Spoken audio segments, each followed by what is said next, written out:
तर अशा पद्धतीने ही कार्यकारिणी आता तयार होत आहे. बाकी त्यांनी सांगितलं तसा संघर्षरत आरपीआयचा इतिहास आहे. दलित पॅनलचा साहेब आपले साहेब देखील वारंवार उल्लेख करत असतात, कारण हा कार्यक्रम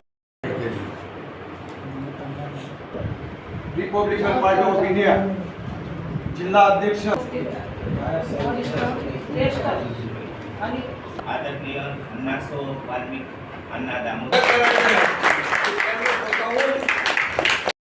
माननीय नामदार जे पक्षाचे राष्ट्रीय अध्यक्ष माननीय नामदार रामदासजी आठवले साहेब यांच्या नेतृत्वाखाली Republican party of India Dhule जिल्ह्यामध्ये कार्यरत असताना त्या ठिकाणी आमचे जिल्हा अध्यक्ष शशिकांत वाघ हे या ठिकाणी कार्यरत होते. परंतु सगळ्यांच्या मताने असं ठरलं आणि त्यांनी असं ठरवलं वाटलं तेव्हा मी या ठिकाणी निवृत्त होतो आहे आणि राजीनामा देऊन कार्यकारिणी बरखास्त करूया. त्याप्रमाणे रामदासजी आठवले साहेब आमचे नेते त्यांच्या कानी टाकून या ठिकाणी असं ठरलं की नवीन कार्यकारिणी या ठिकाणी निर्माण करायची.